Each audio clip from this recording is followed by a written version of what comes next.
Post office ज्युडस ग्रामीण डाकसेवक भरती 2026 महाराष्ट्र। नमस्कार विद्यार्थी मित्रांनो, तुमच्यासाठी अतिशय आनंदाची बातमी घेऊन आलाय। पोस्ट ऑफिस ज्युडस ग्रामीण डाकसेवकच्या 28,740 जागांसाठी भरती निघत आहे आणि या भरतीमध्ये शिक्षण फक्त 10वी पास लागते। महाराष्ट्रातील आपण कोणत्याही जिल्ह्यातले असाल तर मुला मुलींना फॉर्म भरता येणार आहे पोस्ट ऑफिस ज्युडस ग्रामीण डाकसेवक भरतीमध्ये आणि सिलेक्शन होण्याचे जास्त चान्स आहे। मी तुम्हाला असं कोण सांगू राहिलो, या भरतीमध्ये कोणत्याही पेपरने, कोणत्याही ग्राउंडने, कोणत्याही मुलाखतनी 10वीच्या पर्सेंटेजवर आपला पोस्ट ऑफिस ज्युडस ग्रामीण डाकसेवक मध्ये सिलेक्शन होते आणि आपलं जर यामध्ये सिलेक्शन झालं तर पगार आपल्याला 10,000 ते 24,000 रुपये महिना, 12,000 ते 29,000 रुपये महिना आपल्याला भेटते। सेंट्रल गव्हर्नमेंट जॉब आहे, लक्षात ठेवा। आता फॉर्म भरणे केव्हापासून चालू होतं हे मी तुम्हाला या व्हिडिओच्या माध्यमातून सांगणार आहे आणि त्याचबरोबर जे फॉर्म भरताना आपल्याला कोणकोणत्या चुका नाही करायच्या याबद्दल सुद्धा आपण आजच्या व्हिडिओच्या माध्यमातून बोलणार आहे। तर आजचा व्हिडिओ खूप महत्त्वाचा होणार आहे, व्हिडिओ शेवटपर्यंत बघा आणि व्हिडिओला आताच लाईक करा।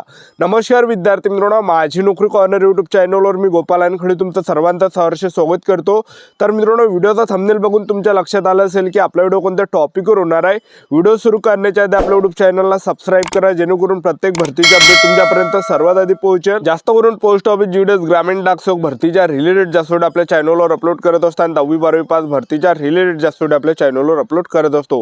व्हिडिओ सुरू करण्याच्या अगोदर सर्वांना एक रिक्वेस्ट आहे की 10वी मध्ये तुम्हाला किती पर्सेंटेज आहे हे नक्की कमेंट बॉक्समध्ये सांगा, जेणेकरून मला सुद्धा अंदाज लागणार आहे की मुलांना सरासरी 10वी मध्ये किती पर्सेंटेज पडलेले आहे यामध्ये। ठीक आहे, तर पहा, पोस्ट ऑफिस ज्युडस ग्रामीण डाकसेवकचे जे वॅकेन्सी आहे हे 28,740 जागांसाठी ही भरती या ठिकाणी निघत आहे आणि ऑनलाईन पद्धतीने जे फॉर्म भरणे चालू होत आहे तर 31 जानेवारी 2026 पासून ऑनलाईन पद्धतीने फॉर्म भरणे चालू होत आहे आणि 14 फेब्रुवारी 2026 हे फॉर्म भरणे शेवटची तारीख आहे।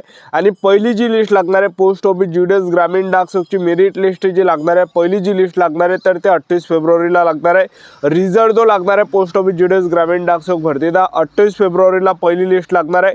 तर अशा 6 लिस्टा ज्या विद्यार्थी मित्रांनो पोस्ट ऑफिस ज्युडस ग्रामीण डाकसेवक मध्ये लागते, लक्षात ठेवा।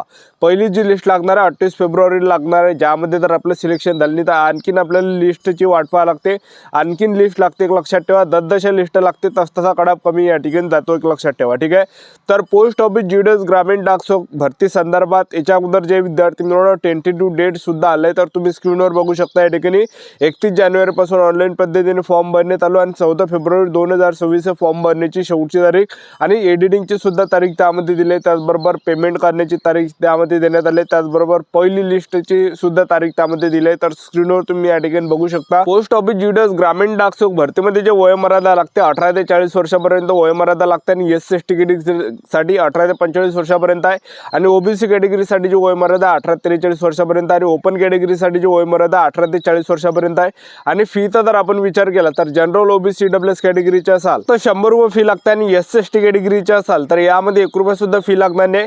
महिला उमेदवार जर कोणत्या कॅटेगरीच्या असाल SC/ST OBC EWS NTV open SBC SCBC कोणती कॅटेगरी तर 1 रुपया सुद्धा फी यामध्ये लागणार नाही, एक लक्षात ठेवा। ठीक आहे, आता पोस्ट ऑफिस ज्युडस ग्रामीण डाकसेवक मध्ये जर आपलं सिलेक्शन झालं तर काम कोणकोणतं करावं लागणार आहे ते तुम्हाला सर्वात अगोदर सांगून देतो, एक अंदाज आपल्याला लागणार आहे। तर पहा विद्यार्थी मित्रांनो, ब्रँच पोस्ट मास्टरचा जे पद आहे हे सर्वात चांगलं आहे, त्याला BPM सुद्धा म्हटलं जाते। तर ब्रँच पोस्ट मास्टर मध्ये जो पगार भेटणार आहे 12,000 ते 29,000 रुपये महिना आपल्याला भेटणार आहे। त्याचबरोबर यामध्ये जे आपल्याला काम करावं लागणार आहे ऑनलाईन ऑफलाईन लेनदेनचं काम आपल्याला करावं लागणार आहे, त्याचबरोबर डाक उत्पादन आणि सेवांचं वितरण करावं लागणार आहे, त्याचबरोबर रेकॉर्ड हँडलाईन डिव्हाइस मोबाईलचं आपल्याला या ठिकाणी ध्यान ठेवावं लागणार आहे। हे काही काम आपल्याला BPM पदामध्ये करावं लागणार आहे, ब्रँच पोस्ट मास्टर मध्ये करावं लागणार आहे। त्याचबरोबर असिस्टंट ब्रँच पोस्ट मास्टर मध्ये जर आपलं सिलेक्शन झालं त्याला ABPM सुद्धा म्हटलं जाते। तर यामध्ये जो पगार भेटणार आहे 10,000 ते 24,000 रुपये महिना आपल्याला या पदामध्ये भेटणार आहे। त्याचबरोबर यामध्ये जे आपल्याला काम करावं लागणार आहे तिकीट आणि स्टेशनरीची विक्री करावं लागणार आहे, डाक डिलिव्हरी आपल्याला करावं लागणार आहे, सरकारी योजनेचा घरी घरी जाऊन प्रचार प्रसार आपल्याला करावं लागणार आहे, हे काम आपल्याला यामध्ये करावं लागणार आहे। आणि असिस्टंट ब्रँच पोस्ट मास्टरमध्ये जो पगार भेटणार आहे 10,000 ते 24,000 रुपये महिना आपल्याला यामध्ये भेटणार आहे, लक्षात ठेवा। ठीक आहे, त्यानंतरचं जे पद आहे तर ते या ठिकाणी डाकसेवकचं पद आहे। डाकसेवकमध्ये जर आपलं सिलेक्शन झालं तर पगार 10,000 ते 24,000 रुपये महिना भेटणार आहे। यामध्ये जे आपल्याला काम करावं लागणार आहे डाकसेवकमध्ये स्टॅम्पची विक्री आपल्याला करावं लागणार, त्याचबरोबर डाक डिलिव्हरी करावं लागणार आहे, रेल्वे मेल सर्व्हिस ऑफिसचं छटाईचं काम आपल्याला या ठिकाणी करावं लागणार आहे। हे काही काम आपल्याला या ठिकाणी या पदामध्ये करावं लागणार आहे, एक लक्षात ठेवा, ठीक आहे। पोस्ट ऑफिस जीडीएस ग्रामीण डाक सेवकमध्ये सिलेक्शन होण्याचे जास्त चान्स आहे। मी तुम्हाला असं कोण सांगू राहिलो, पोस्ट ऑफिस जीडीएस ग्रामीण डाक सेवक भरतीमध्ये कोणताही पेपर नाही, कोणताही यामध्ये ग्राउंड नाही, कोणतेही यामध्ये मुलाखत नाही आहे। फक्त 10वीच्या पर्सेंटेजवर आपलं पोस्ट ऑफिस जीडीएस ग्रामीण डाक सेवक भरतीमध्ये सिलेक्शन होणार आहे, एक लक्षात ठेवा, ठीक आहे। तर आपल्याला या ठिकाणी संयम या ठिकाणी ठेवायचा आहे। तर 31 जानेवारीपासून ऑनलाईन पद्धतीने फॉर्म भरणे चालू होत आहे पोस्ट ऑफिस जीडीएस ग्रामीण डाक सेवकचे, आणि 14 फेब्रुवारी 2026 फॉर्म भरणे शेवटची तारीख आहे। फक्त 10वी पास झाल्यास विद्यार्थ्यांना यामध्ये फॉर्म भरता येणार आहे, मुलांना आणि मुलींना। आणि भरपूर विद्यार्थ्यांचे कमेंट असते की सर आम्ही या ठिकाणी 2-3 डिव्हिजनमध्ये फॉर्म भरू शकतो, असे भरपूर विद्यार्थ्यांचे कमेंट राहते। तर मी तुम्हाला आत्ता सांगून देतो, पोस्ट ऑफिस जीडीएस ग्रामीण डाक सेवकमध्ये आपल्याला फक्त एकाच डिव्हिजनमध्ये फॉर्म भरता येते। तर पहा विद्यार्थी मित्रांनो, जेवढे काही डिव्हिजन आहे महाराष्ट्रामध्ये त्यापैकी फक्त आपण एका डिव्हिजनमध्येच आपल्याला फॉर्म भरता येते। आणि एका डिव्हिजनमध्ये एक उदाहरण तुम्हाला देऊन आलो आता, जसं चंद्रपूर डिव्हिजन आहे, चंद्रपूर डिव्हिजनमध्ये समजा आता जास्त जागा आहे, जवळपास 200च्या आसपास या ठिकाणी जागा आहे, 200-300 जागा फक्त चंद्रपूर डिव्हिजनमध्ये आहे। तर आपल्याला एका डिव्हिजनमध्ये जे आहे विद्यार्थी मित्रांनो, या समजा 300 जरी जागा असेल, 300 जरी जागा असेल समजा इथं चंद्रपूरमध्ये, तर त्या सर्व जागेवर आपल्याला प्रिफरन्स टाकता येते, एक लक्षात ठेवा। तर ते कसं, तर ते मी तुम्हाला सांगून देतो। तुम्ही काय करता, सायबर कॅफेमध्ये जाता आणि तुम्ही या ठिकाणी डायरेक्ट फॉर्म भरून टाकता। म्हणजे तुम्हाला ह्या चुका या ठिकाणी करायचं नाही, एक लक्षात ठेवा, कारण की भरपूर विद्यार्थी हे चुका करते, त्यामुळे भरपूर विद्यार्थ्यांचं सिलेक्शन यामध्ये होत नाही, एक लक्षात ठेवा, ठीक आहे। आणि दरवर्षी जे आहे विद्यार्थी मित्रांनो, आपल्या हातातून आपल्या गायडन्सनुसार भरपूर विद्यार्थ्यांचं दरवर्षी सिलेक्शन होते, एक लक्षात ठेवा, ठीक आहे। तर आता एक उदाहरण तुम्हाला देऊन आलं, जसं चंद्रपूर डिव्हिजन आहे, तुम्ही काय करता, सायबर कॅफेमध्ये जाता, भरून टाकता, तो फक्त आपल्या कॅटेगरीच्या जागेवर प्रिफरन्स देऊन देते। एक उदाहरण देऊन आलं, तुम्ही ओबीसी कॅटेगरीचे आहे, एससी कॅटेगरीचे आहे, आपल्या जर 10 जागा त्या ठिकाणी असेल तर तो काय करते, 10 जागेवर प्रिफरन्स टाकून देते आणि बस झालं त्याचा फॉर्म भरणं, ठीक आहे। तर एवढ्यानं नाही चालत, आपल्याला एक लक्षात ठेवा, एवढ्यानं या ठिकाणी चालत नाही। 10 जागेवर आपल्याच कॅटेगरीच्या प्रिफरन्स टाकला तर चालत नाही, तर आपल्याला ओपन कॅटेगरीवर सुद्धा प्रिफरन्स टाकावं लागते, एक लक्षात ठेवा। आता एक उदाहरण तुम्हाला देऊन आलं, जसं चंद्रपूर डिव्हिजन आहे, चंद्रपूर डिव्हिजनमध्ये 300 जागा आहे। तर चंद्रपूर डिव्हिजनमध्ये जे पण 300 गावं आहेत, त्या 300 गावामध्ये जागा खाली आहे। तर समजून जा, आता आपल्या तर समजा एससीच्या समजून जा या ठिकाणी आपल्या 30 जागा आहे समजा एससी कॅटेगरीच्या, त्याचबरोबर 30 जागा जर आपल्या एससी कॅटेगरीच्या आहे, तर तुम्हाला काय करायचं आहे, सर्वात पहिली जी प्रिफरन्स द्यायचं आहे, पहिली एससी कॅटेगरीच्या 30 जागेवर प्रिफरन्स द्यायचा आहे।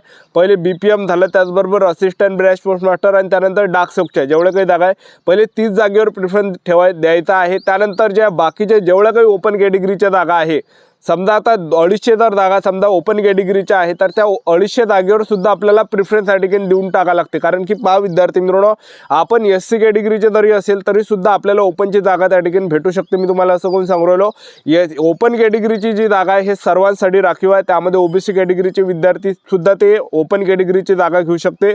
एसटी कॅटेगरीच्या विद्यार्थ्यांचा सुद्धा ओपन कॅटेगरीच्या जागेवर हक त्या ठिकाणी आहे।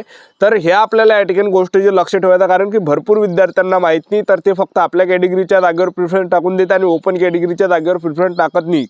तर ह्या चुका आपल्याला करायच्या नाही। आता एक उदाहरण देऊन आलं, तुम्ही एसटी कॅटेगरीचे आहे, समजा तुम्ही ओबीसी कॅटेगरीच्या आहे, आणि ओबीसी कॅटेगरीच्या समजा 100 जागा आहे, पहिले 100 जागेवर ओबीसी कॅटेगरीच्या प्रिफरन्स द्यायचा। 100 जागेवर प्रिफरन्स दिल्यानंतर सुद्धा आपल्याला ज्या मग बाकीच्या 200 जागा उरल्या राहते ओपन कॅटेगरीच्या, तर त्याच्यावर सुद्धा प्रिफरन्स आपल्याला द्यायचे आहे, सर्व प्रिफरन्स टाकून द्यायचा आहे। ज्या डिव्हिजनमध्ये कडाप कमी झाला तिथं आपलं त्या ठिकाणी सिलेक्शन होणार आहे। तुम्ही जर एसटी कॅटेगरीचे असाल, पहिले एसटी कॅटेगरीच्या समजा 50 जागा असेल तर तिथं पहिले प्रिफरन्स देऊन द्या, त्यानंतर जे ओपन कॅटेगरीच्या जेवढ्या काही जागा आहेत त्या जागेवर सुद्धा प्रिफरन्स द्या। अशा प्रकारे आपल्याला फॉर्म भरायचा आहे। होती संपूर्ण महत्त्वाची माहिती, चॅनल सबस्क्राईब करून ठेवा, व्हिडिओ अपडेट देता राहणार आहे। याच्यासाठी थांबतो, भेटूया नेक्स्ट व्हिडिओमध्ये। जय हिंद।